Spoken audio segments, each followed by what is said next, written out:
Hello साथियों, मैं रोहित आपके अपने YouTube channel study with learners पे आपका स्वागत करता हूं। हमने जैसा कि पिछली वीडियो में अपने कारक को कंप्लीट कर लिया था और बहुत ही अच्छी तरीके से कंप्लीट कर लिया था। आशा करता हूं कि आप लोगों को कारक अच्छी तरह से समझ में आया होगा। अगर फिर भी आपको कोई भी पॉइंट समझ में नहीं आता है या कहीं भी कन्फ्यूज़न होता है तो आप प्लीज़ वीडियो पर कमेंट करें, जिससे कि मैं आपको दोबारा से अच्छी तरह से समझा सकूँ। और जो आज का टॉपिक है वो हमारा टॉपिक है वाच्य।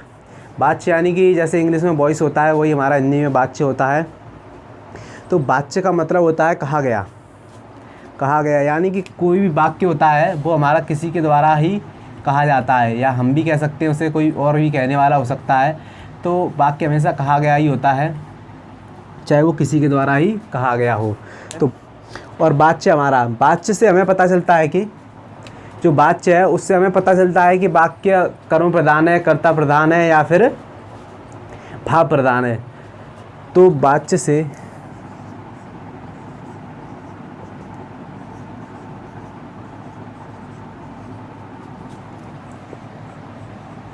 वाक्य में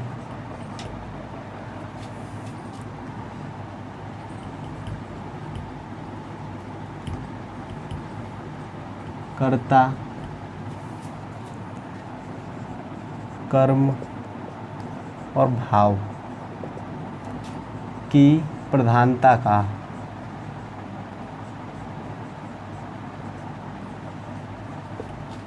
तो वाच्य से हमें वाक्य में कर्ता, कर्म और भाव की प्रधानता का पता चलता है।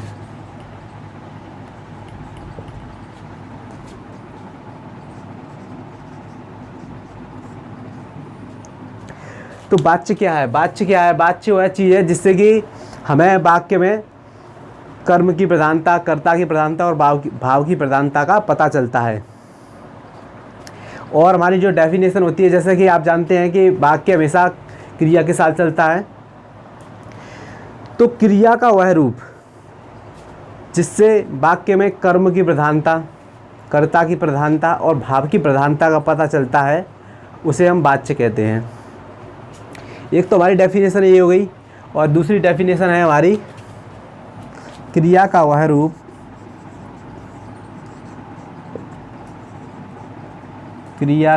रूप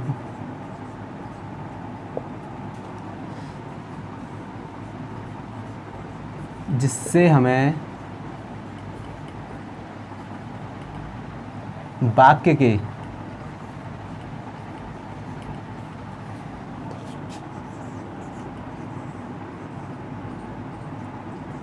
कर्तृ प्रधान,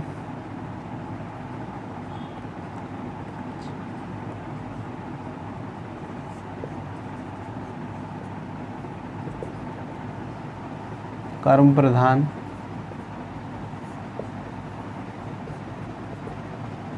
भाव प्रधान, क्रिया का वह रूप जिससे हमें वाक्य के कर्तृ प्रधान, कर्म प्रधान और भाव प्रधान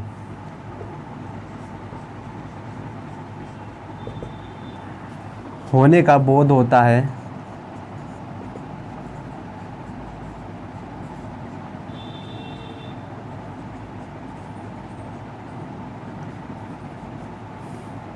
उसे हम वाच्य कहते हैं।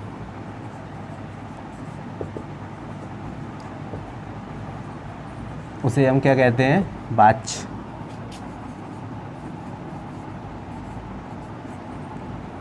तो वाच्य की हमारी दो डेफिनेशन हो गई। जैसे कि एक तो हो गई हमारी वाच्य से हमें वाक्य में कर्ता प्रधान, कर्म प्रधान और भाव की प्रधानता का पता चलता है। और दूसरी परिभाषा हुई हमारी क्रिया का वह रूप। इसमें मेन इंपॉर्टेंट चीज़ है हमारी क्रिया का वह रूप जिससे हमें वाक्य के कर्तृ प्रधान, कर्म प्रधान, भाव प्रधान होने का बोध होता है, उसे हम वाच्य कहते हैं। तो जिसे स्क्रीनशॉट लेना है वो स्क्रीनशॉट ले सकता है इसका।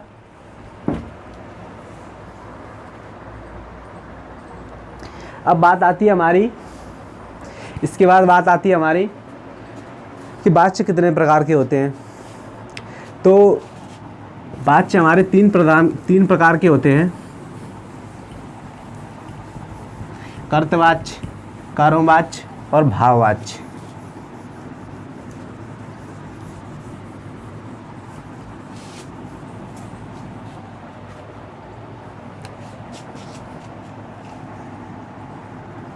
वाच्य के प्रकार, वाच्य के प्रकार।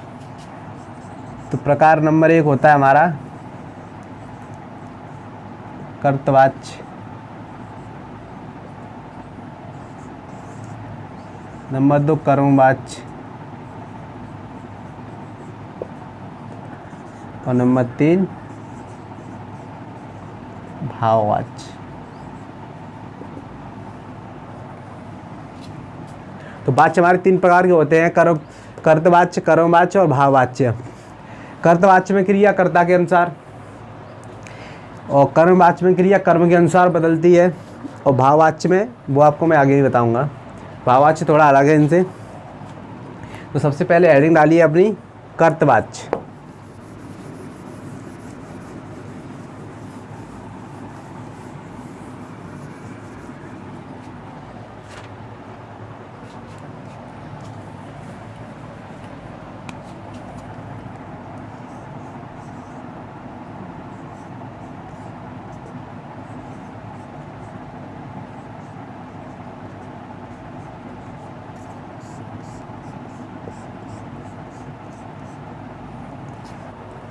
तो सबसे पहले हेडिंग डालिए अपनी कर्तवाच्य। कर्तवाच्य यानी कर्तवाच्य में कर्ता प्रधान होता है हमारा, और क्रिया जो होती है वो गौण होती है। सॉरी, कर्ता प्रधान होता है और कर्म जो होता है वो गौण होता है। यानी कि क्रिया जो है हमारी वो कर्ता के अनुसार बदलती है। जैसे कि देखिए इसमें कर्तवाच्य में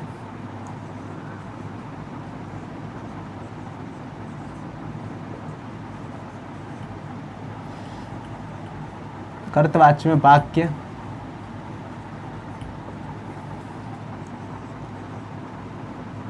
कर्ता प्रधान होता है।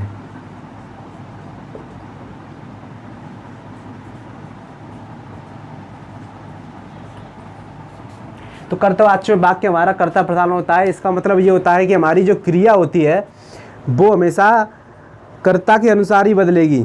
जैसे कि राधा खाना खाती है, तो राधा है यहाँ पे, राधा हमारा क्या है कर्ता, और खाती है हमारी क्या है क्रिया। तो राधा खाना खाती है, तो राधा स्त्रीलिंग है तो हमारी क्रिया भी स्त्रीलिंग है। अगर जैसे हम यहाँ पे लिखते हैं कि मोहन खाना खाता है, तो मोहन हमारा पुल्लिंग है तो हमारी क्रिया भी पुल्लिंग है। और जैसे कि वे खाना खाते हैं, तो वे बहुवचन है तो यहाँ पे क्रिया भी हमारी बहुवचन में ही आएगी, खाना खाते हैं। तो कर्तवाच्य में वाक्य कर्ता प्रधान होता है, और जो कर्म होता है वो हमारा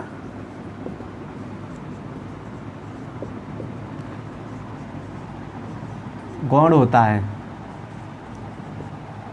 गौण का मतलब होता है निष्क्रिय, एक तरह से निष्क्रिय है, मतलब कि कर्म का यहाँ पे कोई प्रधानता नहीं होती है, कर्म के अनुसार ना ही क्रिया बदलेगी ना कुछ होगा। तो कर्तवाच्य में कर्ता प्रधान होता है हमारा, और जो क्रिया होती है कर्तवाच्य में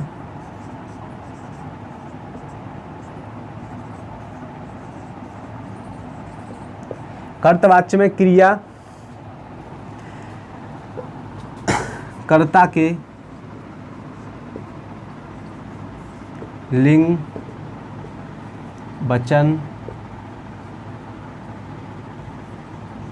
काल के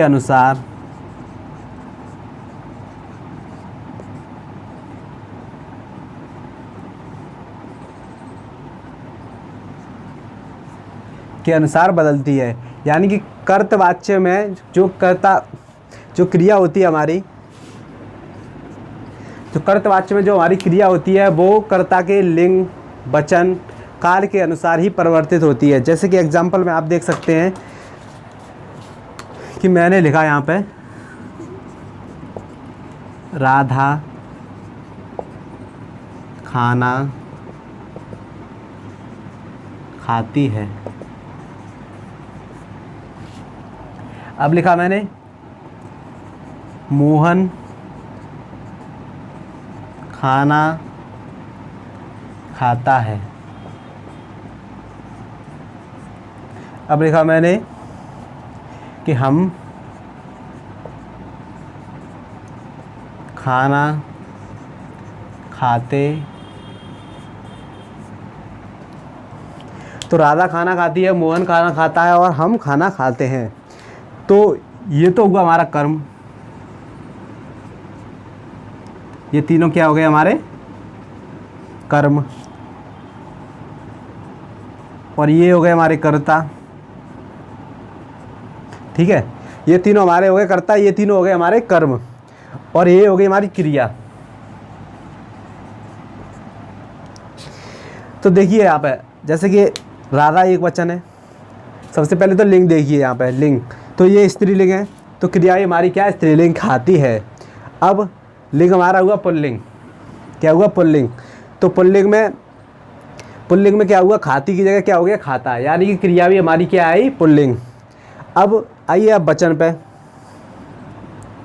तो वचन जैसे कि यहाँ पे एक वचन था, राधा खाना खाती है, तो क्रिया भी क्या आई एक वचन है। मोहन खाना खाता है, तो क्रिया क्या आई एक वचन है। अब जैसे हम खाना खाते हैं, तो क्रिया क्या आई यहाँ पे बहुवचन हो गई हमारी क्रिया, खाते हैं, यानी कि क्रिया भी हमारी बहुवचन हो गई। यानी कि कर्तवाच्य में क्रिया जो होती है वो हमेशा कर्ता के अनुसार ही बदलेगी। और जैसे कि मैंने बोला इसमें कि कर्म हमारा जो है वो गौण होता है। कर्म क्या है हमारा खाना।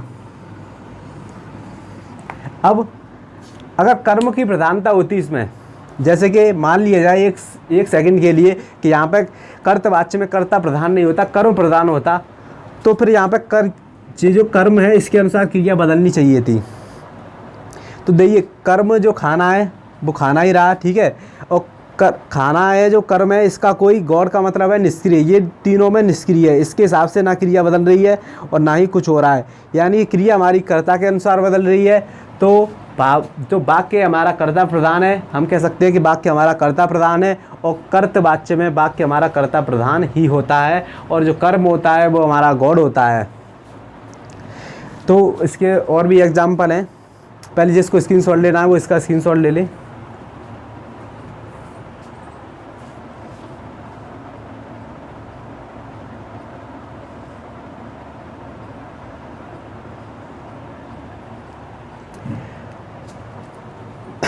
और एग्जाम्पल में लिख लीजिए,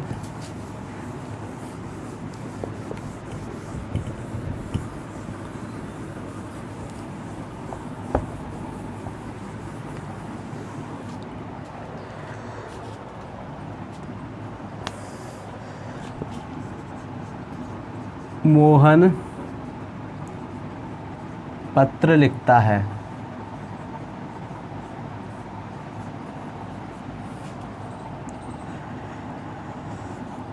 राधा हंसती है। और भी बहुत सारे एग्जाम्पल हो सकते हैं, लेकिन आप पहले इतने एग्जाम्पल लीजिए। इसके बाद हमारे नोट पॉइंट डालिए, इसको लिखने के बाद नोट पॉइंट हैं उन्हें डालिए।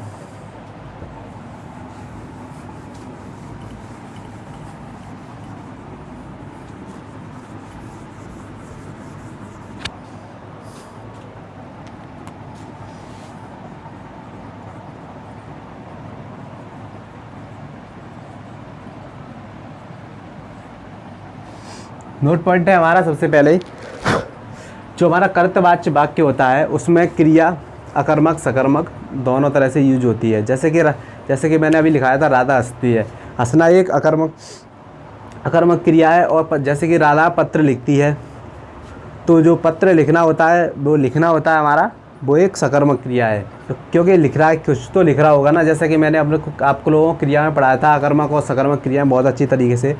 तो इसी प्रकार हमारी कर्तवाच्य में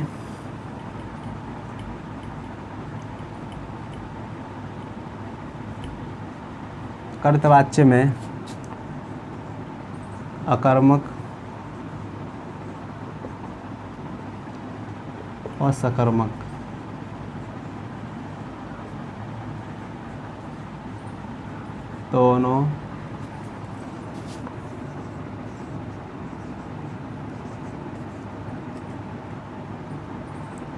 दोनों क्रियाओं का प्रयोग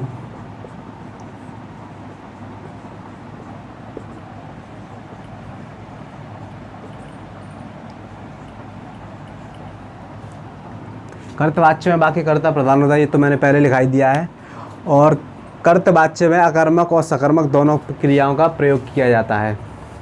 लेकिन कभी कभी यहाँ पे जैसे कि कर्ता की जो कारक में मैंने आपको चिन्ह पढ़ाए हुए थे, कारक चिन्ह, उसमें मैंने पढ़ाया था कर्ता ने, यानी कि कर्ता की व्यक्ति जो थी वो ने थी। तो जब भी ने व्यक्ति का प्रयोग होगा तो वहाँ पे आपको लगेगा जैसे कि राधा ने पत्र लिखा, जैसे कि राधा ने पत्र लिखा,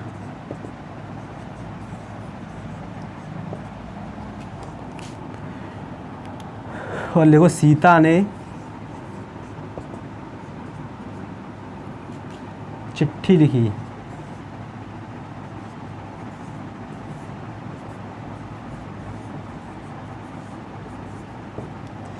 यह यहाँ पर लिखिए राम।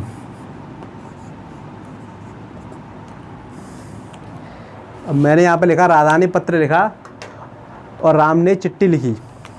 तो जो ने व्यक्ति है वो हमारी कहाँ आती है? कर्ता ने, यानी कर्ता कारक में हमारी ने व्यक्ति का प्रयोग होता है। और जैसे कि यहाँ पे राधा ने पत्र लिखा, लेकिन वहाँ जब हम पीछे देख रहे थे, अभी जो हमने अपना एग्जाम्पल लिया था उसमें लिखा हुआ था कि राधा पत्र लिखती है। क्या हुआ था? राधा पत्र लिखती है, यानी कि क्रिया वहाँ पे क्या थी? राधा के अनुसार। क्रिया अगर कर्ता राधा थी और राधा स्त्रीलिंग है तो वहाँ पे क्रिया भी हमारी स्त्रीलिंग थी। लेकिन यहाँ पे क्या है कि राधा हमारी स्त्रीलिंग है और क्रिया हमारी क्या है? पुल्लिंग है। और जैसे कि इसमें है राम, ये हमारा पुल्लिंग है, और लेकिन राम ने चिट्ठी लिखी, तो यहाँ पे हमारी क्रिया क्या है? हमारी स्त्रीलिंग है। तो यहाँ पे क्रिया कर्ता के अनुसार ना बदलकर, क्रिया कर्ता के अनुसार ना बदलकर जो ये कर्म है हमारा, कर्म, और ये हमारा कर्ता, तो जो क्रिया है वो हमारी इसके अनुसार नहीं बदल रही। क्रिया जो हमारी किसके अनुसार बदल रही है? कर्म के अनुसार। क्योंकि पत्र लिखा और चिट्ठी लिखी, यानी कि पत्र हमारा पुल्लिंग है और चिट्ठी हमारी क्या है? स्त्रीलिंग है। तो क्रिया हमारी यहाँ पर पुल्लिंग आई हुई है, और यहाँ पे जब चिट्ठी आया तो यहाँ पे क्रिया हमारी क्या आई हुई है? स्त्रीलिंग। लेकिन ये एक अपवाद मान लीजिए, या फिर इम्पोर्टेंट या नोट पॉइंट है इसका, ये समझ लीजिए कि जब भी आपकी कर्तवाच्य में ने व्यक्ति आएगी तो वहाँ पे हमारा जब भी वाक्य में ने व्यक्ति आएगी तो वाक्य हमारा वहाँ पे कर्तवाच्य होगा। यहाँ पे क्रिया पत्र के अनुसार यानी कर्म के अनुसार बदलेगी, लेकिन फिर भी वहाँ पे हमारा क्या होगा? जो है कर्तवाच्य होगा। तो नोट पॉइंट लिख लीजिए इसका।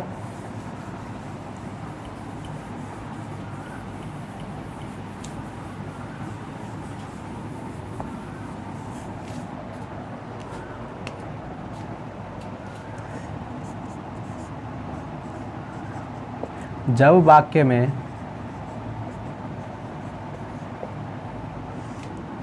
ने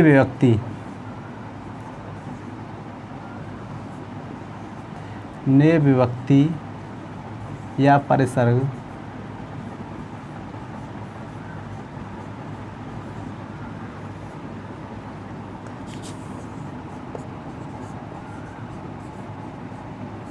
का प्रयोग हो तो वहाँ पर भी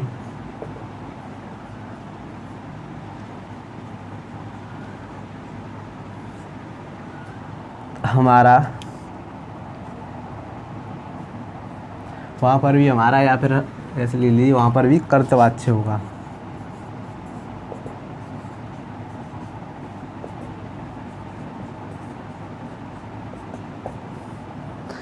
एग्जाम्पल में लिखिए, जैसे राधा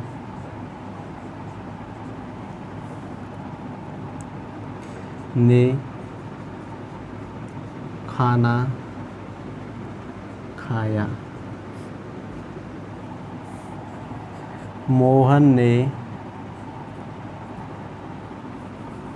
राधा ने खाना खाया। एक और एग्जाम्पल लिख लीजिए, जहाँ मोहन ने चाय पी। यहाँ पे जो क्रिया है वो हमारी किसके अनुसार बदलेगी? वहाँ कर्म के अनुसार बदलेगी। लेकिन जब नए व्यक्ति हो तभी के लिए स्पेशल ये रूल है या फिर ये नोट पॉइंट है, ये इम्पोर्टेंट है, इसको याद रखना। क्योंकि जब भी क्वेश्चन आता है तो फंसाने के लिए इस टेक्निकल ऐसे ही क्वेश्चन आते हैं। तो राजा ने खाना खाया, मोहन ने चाय पी।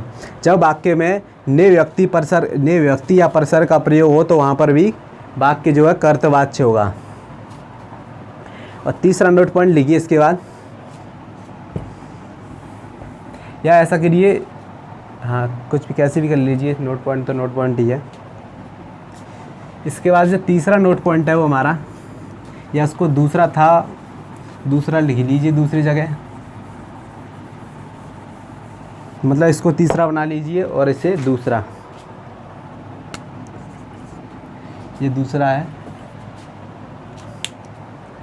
कि कर्तवाच्य वाक्य में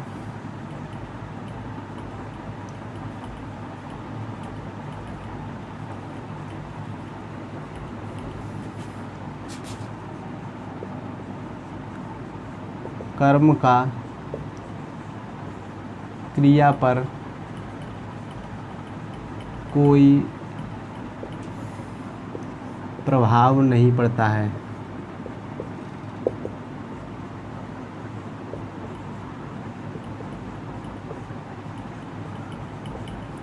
कर्तवाच्य वाक्य में क्रिया पर कर्म का कोई प्रभाव नहीं पड़ता है, क्योंकि कर्म हमारा गौण होता है। गौण यानी कि वो निष्क्रिय, एक तरह से निष्क्रिय मान सकते हैं, उसका मतलब कोई मतलब नहीं है, मतलब निष्क्रिय एक तरह से पड़ा रहेगा। और ये हमारा दूसरा पॉइंट है, इसको तीसरा लिखिए, क्योंकि ये नए व्यक्ति, इसमें कर्म का प्रभाव पड़ता है, इसमें क्रिया पर कर्म का प्रभाव पड़ता है, लेकिन फिर भी ये वाक्य यहाँ पर कर्तवाच्य होता है। तो ठीक है, इसको दूसरा बनाइए और इसको तीसरा लिखिए। और इसके बाद हमारा आता है कर्मवाच्य। कर्मवाच्य वाक्य में हमारी कर्म की प्रधानता रहती है। वहाँ पे जो क्रिया होती है वो हमेशा कर्म के अनुसार ही बदलती है। क्रिया हमेशा कर्म के अनुसार बदलेगी और उसमें ज़्यादातर हमारी अकर्मक क्रियाओं का प्रयोग होता है। और इससे आगे का हम कल पढ़ेंगे। वो कल हमारा क्या चलेगा, हमारा कर्मवाच्य। ठीक है, और आशा करता हूँ कि आपको अच्छी तरह से समझ में आया होगा। वीडियो को ज़्यादा से ज़्यादा शेयर करें जिससे कि और भी लोग पढ़ सकें। धन्यवाद।